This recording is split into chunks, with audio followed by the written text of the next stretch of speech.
In the vast expanse of space, humanity had finally found its place among the stars, not as the conquerors we'd always imagined in our science fiction, nor as the conquered that our pessimists had feared. No, humanity had carved out a comfortable middle management position in the galactic hierarchy. We weren't running the show, but we weren't getting coffee for the bosses either. Commander Milo Jenkins embodied this perfectly. Neither a legendary hero nor a complete disaster, Milo was the human equivalent of a sensible sedan, reliable, occasionally surprises you with its pep, but nobody's writing poetry about it. His posting on Space Station Omega, the galaxy's equivalent of a moderately priced hotel in a decent school district, suited him just fine. What made Milo remarkable, at least in his own mind, was his dog Biscuit. A golden retriever with the heart of an explorer and the brain of, well, a golden retriever. Biscuit had become something of a celebrity on Omega, mainly because most aliens had never seen a creature so enthusiastically happy about literally everything. The beast's neural functions appear permanently damaged, the station's Zendarian doctor had commented during Biscuit's first checkup. It displays euphoria regardless of stimulus. Milo had simply smiled. That's just being a dog, Doc. The Galactic Council had welcomed humanity with polite diplomatic smiles about 70 Earth years ago. Most species found humans quaint, with our strange obsession with fictional entertainment and our bizarre attachment to non-sentient companion animals. But we made decent engineers, followed rules well enough, and our cuisine was surprisingly popular, so we were tolerated. The notable exception was the Vrexian Empire, a species of tall, iridescent beings with too many joints in their limbs and a superiority complex that made ancient Rome look humble. The Vrexians considered humans barely more evolved than the pets we kept, a sentiment they expressed with annoying frequency at diplomatic gatherings.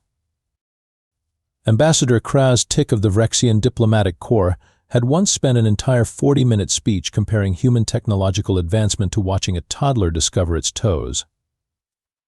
The speech would have gone longer, but Biscuit had wandered into the assembly hall and promptly fallen asleep on the ambassador's ceremonial robe, drooling profusely.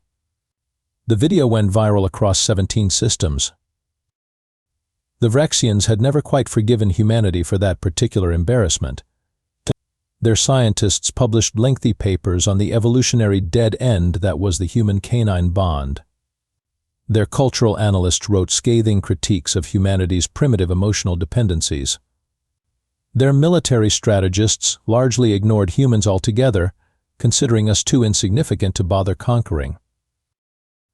None of which concerned Milo in the slightest as he prepared for his daily routine, morning coffee, breakfast, and a walk with Biscuit around the station's Central Park, a massive biodome that replicated Earth's seasons and weather patterns for the comfort of human residents. Little did Milo know that today's walk would trigger an interstellar incident that would fundamentally alter humanity's standing in the galaxy, all because someone messed with the wrong dog. Biscuit. Breakfast. Milo called out, rattling the container of premium dog kibble, imported from Earth at a cost that made his accountant weep. The familiar sound of paws scrambling across metal flooring echoed through his modest apartment, followed by the golden blur that was Biscuit at mealtime. Milo's morning routine on Space Station Omega was military precise, a habit from his years in Earth's Space Force before accepting this diplomatic liaison position. Wake at 0600. Coffee at 0605. Shower at 0615. Biscuit's breakfast at 0630. His own breakfast at 0645. Walk in Central Park at 0700. The predictability was comforting in the chaotic environment of an interspecies space station where the concept of morning was relative at best. Central Park was Omega's crown jewel, a massive biodome spanning 3 decks, filled with carefully cultivated Earth flora, and a weather system that cycled through seasons on a quarterly basis. Currently, it was displaying a perfect spring morning, complete with dew-kissed grass and artificial birdsong. Ready for walkies? Milo asked, holding up the leash. Biscuit's entire posterior half vibrated with excitement. a reaction that had once caused a Medusan physicist to spend weeks trying to calculate how a creature could generate such kinetic energy from apparently nothing. They entered the park at exactly 0700, nodding to the usual morning crowd. Dr. Elzar, the six-armed Procyon botanist who maintained the Earth roses, technician Freep, a gelatinous glorbfin who found Earth's solid ground fascinating, and Captain Thora, a fellow human who jogged the perimeter every morning with her cybernetically enhanced cat in a specialized backpack. "Beautiful artificial morning, isn't it, Commander?"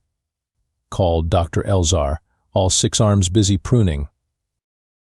"Couldn't have programmed it better myself," Milo replied with a customary salute. Everything was proceeding according to schedule until they reached the small pond at the center of the park. Biscuit, usually well-behaved despite his enthusiasm, suddenly perked up his ears and stared intently at a cluster of exotic bushes imported from Centauri Prime. "Biscuit, what is it, boy?" Milo asked, following the dog's gaze but seeing nothing unusual. Then came a sound, a high-pitched whistle beyond human hearing range, but well within Biscuit's. The golden retriever's ears twitched, and before Milo could tighten his grip on the leash, Biscuit bolted toward the bushes. "Biscuit, heel, Biscuit," Milo shouted, stumbling after his dog. But by the time he reached the bushes, there was no sign of the retriever. Just an empty clearing and the faint scent of something chemical Milo couldn't identify. What followed was 4 hours of increasingly frantic searching. Milo missed his shift at the diplomatic office. He called in every favor he had on the station. Security personnel, maintenance workers, even the station's child care providers were recruited to look for the missing dog. "I don't understand," Milo repeated to Officer Lana Rodriguez, the station's head of security. "He's never run off before. He's trained better than that." Rodriguez, a no-nonsense woman who had once faced down a Trandoshan smuggler with nothing but a stapler, had a soft spot for Biscuit. "We'll find him, Commander." No stone unturned. By hour 5, Omega's security team had reviewed all surveillance footage from the park. The footage from the pond area showed something unusual, a shimmer in the air near the bushes just before Biscuit disappeared, the telltale sign of a portable cloaking device. There, Rodriguez pointed at the screen. "Pause and enhance."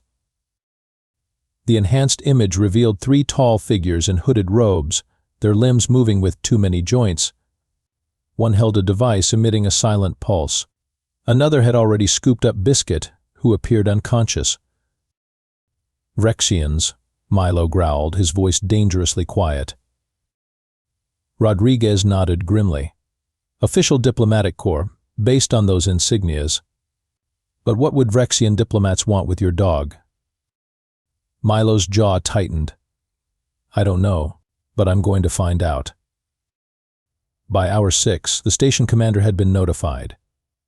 By hour 7, the Galactic Council representative was involved. By hour 8, Milo was pacing his apartment, listening to bureaucrats explain why this was a delicate diplomatic situation requiring careful negotiation protocols. All Milo heard was that nobody was going to help him get Biscuit back. The final confirmation came at hour 10. A Vrexian transport ship had departed Omega shortly after the incident in the park, destination, Zoltar Prime, the capital world of the Vrexian Empire. They had taken Biscuit across the galaxy, and no one seemed willing to do anything about it. "Fine," Milo muttered to himself, pulling out his old military duffel bag from the closet. "I'll do it myself." When Milo stormed into Grak'Thar's repair shop, the 7-foot insectoid technician was elbow-deep in the guts of a malfunctioning food replicator. All 4 of his secondary eyes swiveled toward the door while his main ones remained focused on the delicate circuit work. "Your biological stress indicators are elevated, friend Milo," Grak'Thar chittered, mandibles clicking with concern. "Where is happiness generator Biscuit?" Grak'Thar had never understood dogs, but he'd classified Biscuit as a living machine designed to produce happiness. It was the highest compliment the tech-minded alien could give. "They took him, Grak." The Vrexians took Biscuit, Milo said, collapsing onto a stool that protested under his weight. A sharp crack came from the replicator as Thar's precision tools snapped the circuit he was repairing. All 6 of his eyes now locked onto Milo. This violates at least 17 interspecies protocols, Thar stated, abandoning the replicator. Animals classified as companions are protected under Galactic Amendment 42B, subsection 7. Tell that to the bureaucrats upstairs. They're calling it a diplomatic misunderstanding that requires proper channels. Milo's air quotes were aggressive enough to qualify as offensive gestures in 3-star systems. Thar moved to his primary console, appendages flying over the holographic interface. The Vrexian ship that departed, did security get its signature? Registry VX 6172, diplomatic classification, Milo confirmed, sliding over a data chip. Rodriguez pulled the logs for me off record. Officer Rodriguez is an efficient human, Thar approved, inserting the chip. Data streams reflected off his compound eyes as he processed the information. The ship docked at orbital platform Zeta 9 before making the jump to Vrexian space. I have acquaintances there. Milo knew better than to ask about these acquaintances. Thar had escaped his homeworld during a corporate takeover that had enslaved most of his hive. His skills and connections weren't always strictly legal. 3 hours and several questionable database accesses later they had answers. It appears, Thar said, displaying a classified Vrexian research proposal, that Imperial Science Minister Zul Khan has been conducting studies on human emotional responses. The minister theorizes that humanity's irrational attachment to subservient species is our greatest weakness. They stole my dog for a science experiment? Milo's voice was deadly quiet. Specifically, they wish to quantify the lengths to which humans will go when separated from their companion animals. They call it Project Emotional Leverage. Thar's mandibles clicked in disapproval. Most inefficient research methodology. But they could have simply asked. Further digging revealed the ship's final destination, the Imperial Science Academy on Zoltar Prime, the heavily fortified capital of the Vrexian Empire. A planet where humans needed 17 different permits just to enter orbit, let alone land. This is insanity, Milo, said Lieutenant Parker, Milo's former military buddy who joined the investigation. Zoltar Prime is the most secure non-military planet in the quadrant. You can't just waltz in and ask for your dog back. I'm not asking, Milo replied, studying the holographic map of the Vrexian capital city. Parker rubbed his face. The diplomatic fallout alone. They started it, Milo interrupted, sounding childish even to his own ears. Thar, who had been unusually quiet, suddenly perked up. I have located something interesting. There is a Vrexian cultural delegation departing Omega tomorrow, returning to Zoltar Prime for the Emperor's Ascension Day celebration. So? Parker asked. So Thar continued, they are transporting several crates of Earth artifacts for the cultural exhibition, including examples of traditional human attire for the diplomatic corps. Milo's eyes narrowed. How big are these crates? Sufficient to contain 1 human of your dimensions, Thar replied, although oxygen supplementation would be advisable. Parker stared at both of them. You cannot be serious. I once heard you say that nothing stands between a human and their dog, Thar said, turning all eyes to Milo. I wish to observe if this statement is factually accurate. It is, Milo confirmed, already planning. And the Vrexians are about to learn exactly what that means. Parker threw his hands up. You're going to start an interstellar incident over a dog. Milo's expression was resolute. Not just any dog. My dog. The next morning, as the Vrexian cultural delegation prepared to depart, one particular crate contained slightly more human than the manifest indicated. Operation Retrieve Biscuit had officially begun. Milo had expected many things while infiltrating the Vrexian homeworld. Discomfort. Certainly the crate had been designed for dress uniforms, not living humans. Danger. Obviously he was committing at least a dozen interstellar crimes. But what he hadn't expected was the incessant, mind-numbing boredom of interstellar travel in a box. 3 days later, sore and smelling like the wrong end of a spaceport cantina, Milo felt the distinctive thump of landing gear engaging. His crate was unloaded with predictable Vrexian efficiency, which is to say, slowly and with excessive documentation at every step. After what felt like an eternity of being scanned, thankfully the Vrexians' own cultural taboos prevented them from opening diplomatic containers. Milo's crate was finally transported to the Imperial Cultural Exhibition Hall's preparation area and left blissfully unattended. The disguise was Grak Thar's masterpiece. Using molded plastics, sophisticated holographic projectors, and what Milo suspected were several black market components, he was transformed into a passable Vrexian diplomat. His face was elongated by a partial mask, his limbs extended by clever mechanical stilts hidden under voluminous ceremonial robes, and a voice modulator altered his speech to the precise nasal frequencies of Vrexian aristocracy. "You look like a Vrexian who's had an unfortunate shuttle accident," Parker had commented during the final fitting, "but it'll pass if nobody looks too closely." The real stroke of genius was the identification. Grak Thar had discovered that Ambassador Kraz Tik's third cousin twice removed, Lord Zex Noel of the southern provinces, was notoriously reclusive and had never visited the capital. Milo was now, for all official purposes, Lord Zex Noel, come to pay respects during the Ascension celebrations. Slipping out of the exhibition hall proved surprisingly easy. The Vrexians, for all their superiority complexes, had never seriously considered that anyone would want to infiltrate their world. Their security focused on keeping people out at the borders, not monitoring those already inside. The capital city of Zoltar Prime was a monument to organic architecture, buildings that seemed to have grown rather than been built, with spiraling towers and undulating walkways connecting structures that defied Earth physics. Everything shimmered with an iridescent quality similar to the Vrexians themselves, the result of their silicon-based biology influencing their aesthetic preferences. Milo consulted the small holographic map Grak Thar had provided.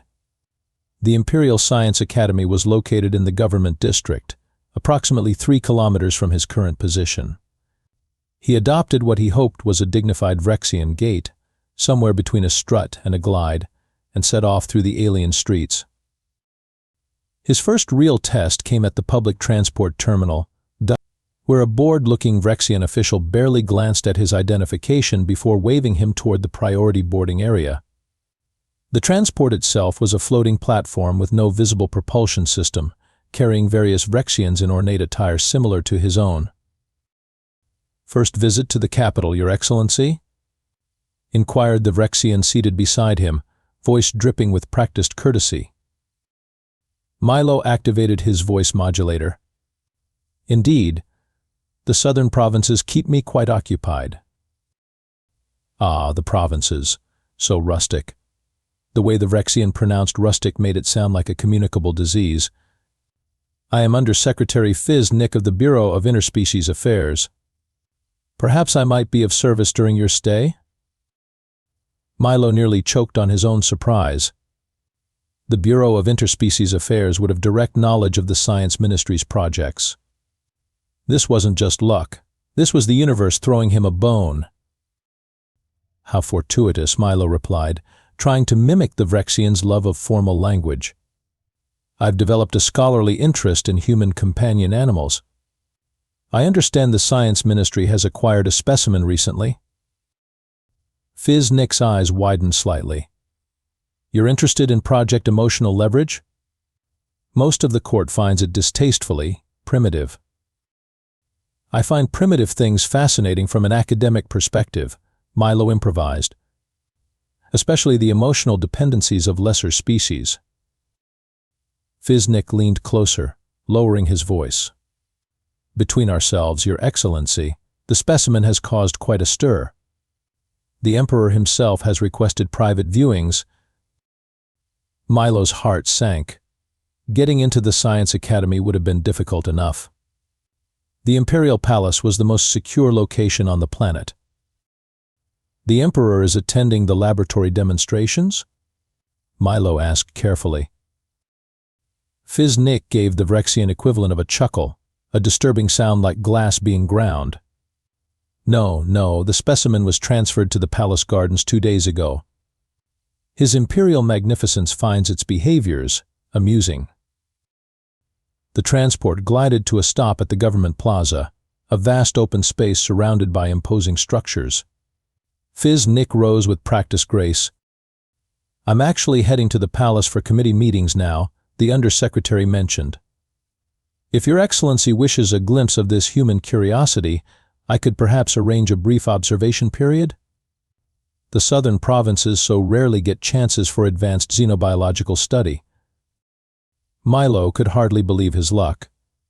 "That would be most appreciated, Undersecretary." As they crossed the plaza toward the towering spires of the Imperial Palace, Nick chatted incessantly about court politics, but apparently delighted to have a fresh ear for his gossip. Milo nodded at appropriate intervals, his mind racing ahead to what he'd do when he found Biscuit.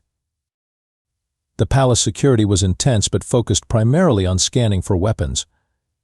Milo's holographic disguise triggered no alarms, and Nick's casual introduction of him as Lord Zex Noel, visiting scholar from the provinces, was accepted without question. They passed through soaring halls adorned with what appeared to be crystallized memories, three-dimensional moments captured from Vrexian history, but suspended in translucent pillars. Under different circumstances, Milo might have found it beautiful. "The garden observatory is this way," Nick directed, leading him down a corridor lined with what Milo recognized as genetically modified earth plants, but grotesquely enlarged and altered to match Vrexian aesthetic standards. They emerged onto a veranda overlooking an expansive garden where, in a specially constructed transparent habitat, a golden retriever was enthusiastically chasing what appeared to be a floating light orb. Biscuit. Looking completely unharmed and, true to his nature, having the time of his life despite being an unwilling research subject on an alien world. "Fascinating creature, isn't it?" came a deep, resonant voice from behind them. Milo turned to find himself face to face with Emperor Thol of the Vrexian Empire, flanked by silent guards in crystalline armor. And just like that, Operation Retrieve Biscuit had gotten substantially more complicated. Emperor Thol of the Vrexian Empire cut an imposing figure, standing nearly 9 feet tall with the characteristic iridescent skin of his species shimmering in patterns that, Milo had learned, indicated emotional states. Currently, those patterns suggested amused superiority, the default setting for most Vrexians when dealing with anything non-Vrexian. Undersecretary Nick immediately prostrated himself in the elaborate 12-point bow required by court protocol. Milo, after a moment's hesitation that he hoped read as aristocratic indifference rather than human panic, executed a somewhat stiffer version of the same. "Rise," the Emperor commanded, his attention already returning to Biscuit in the garden below. "You find our latest acquisition interesting, Lord Zex Noel, was it?" "Your Imperial Magnificence honors me with his recollection," Milo replied, his voice modulator thankfully hiding the tremor in his voice.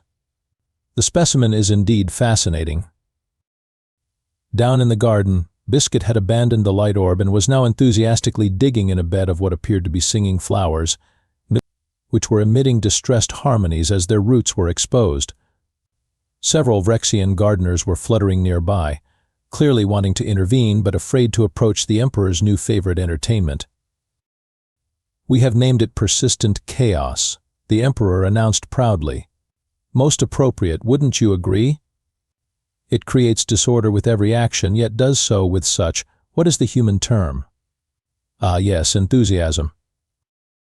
"A most apt name, Your Magnificence," Milo agreed, his eyes never leaving Biscuit. The dog looked healthy, if a bit overexcited from all the novel stimuli. Although in its native environment, I believe the humans call this breed golden retriever. The Emperor waved a dismissive hand. Such a pedestrian name for such an intriguing creature. Our scientists inform us that humans form irrational emotional attachments to these beings, despite their obvious intellectual inferiority and propensity for destruction. As if on cue, Biscuit discovered a water feature and promptly jumped in, splashing several nearby courtiers who scattered with indignant clicks and hisses. "Observe," continued the Emperor, clearly warming to his subject.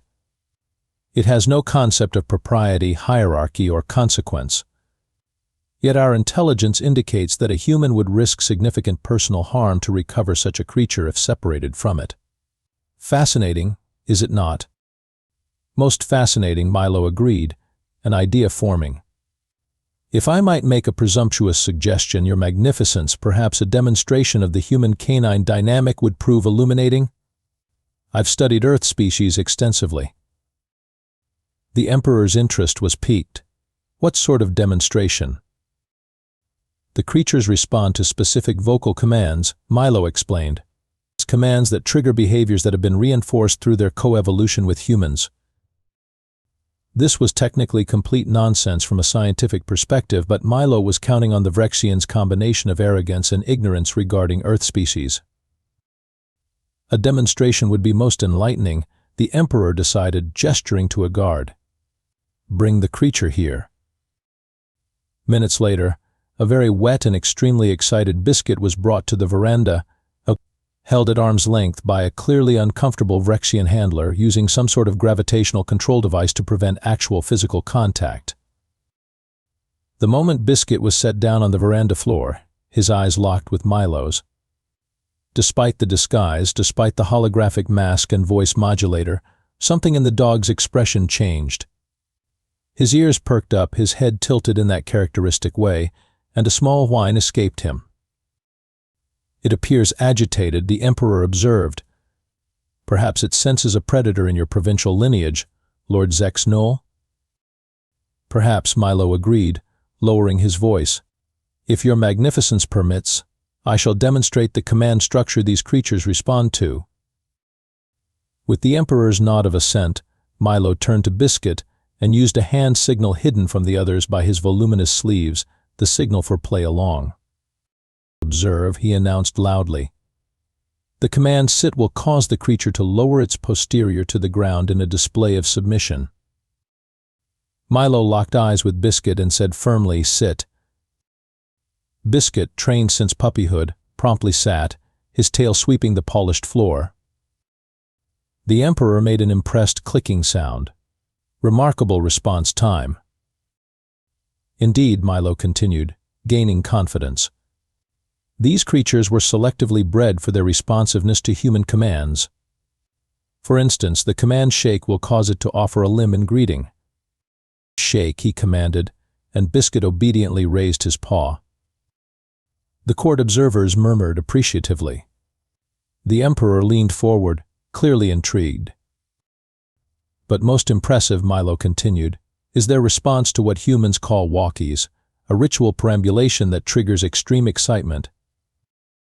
He turned to Biscuit, whose ears had perked up at the magic word, and asked in the high-pitched voice all dog owners instinctively use. "Does Biscuit want walkies?"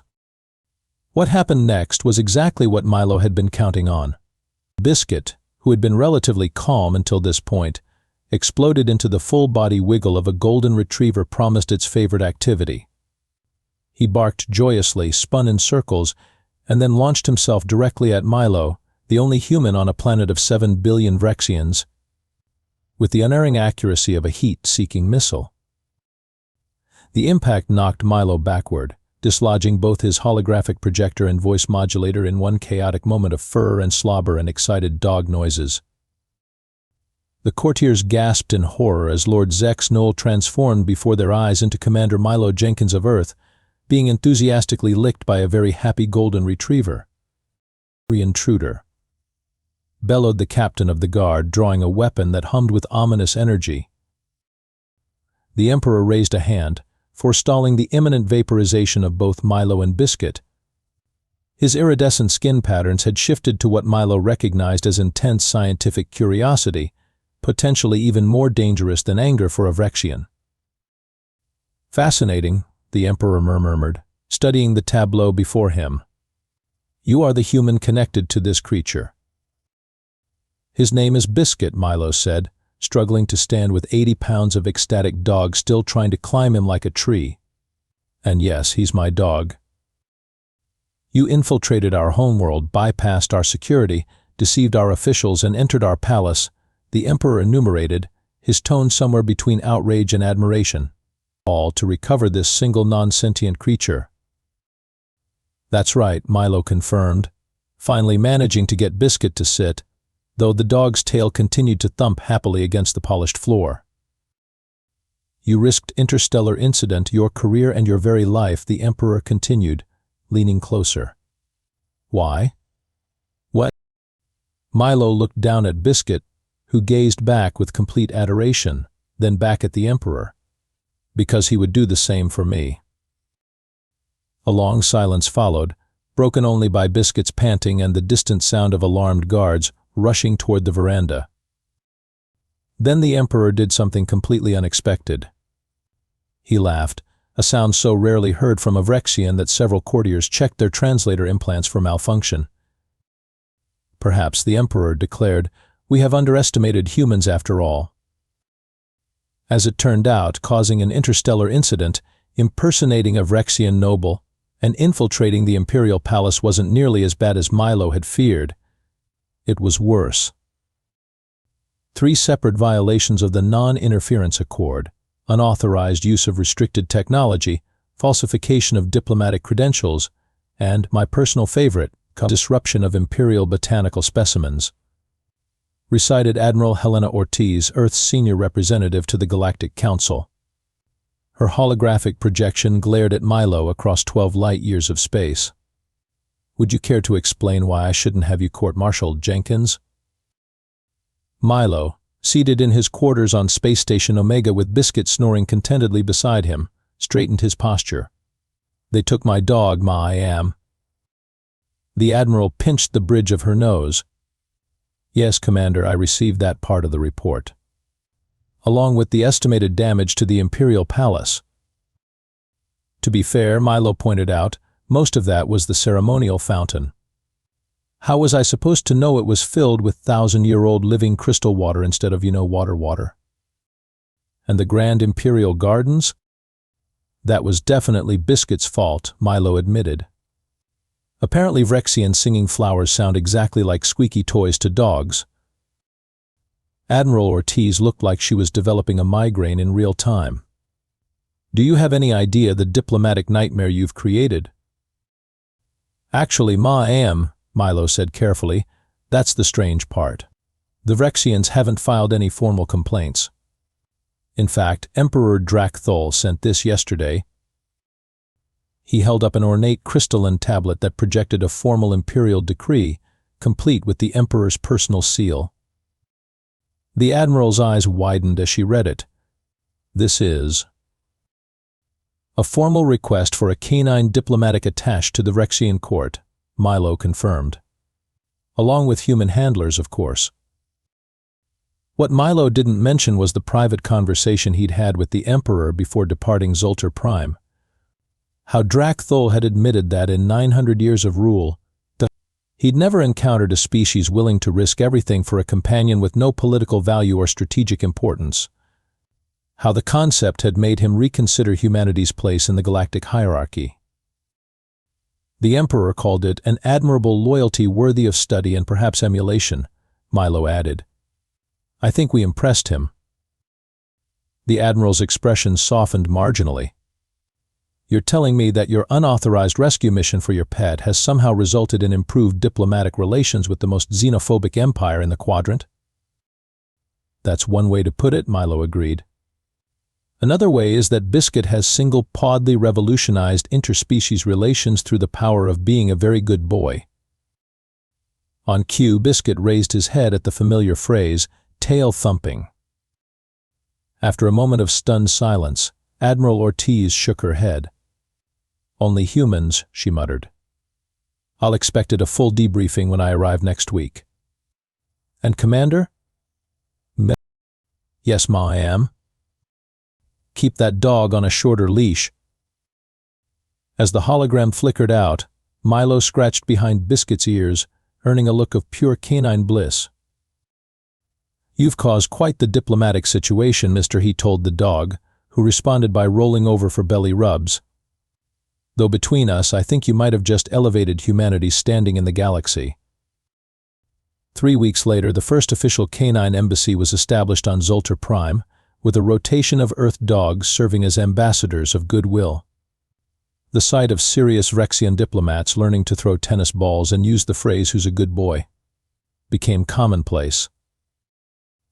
The Vrexian Science Ministry formally abandoned Project Emotional Leverage, replacing it with a comprehensive study titled Interspecies Companionship as an Evolutionary Advantage.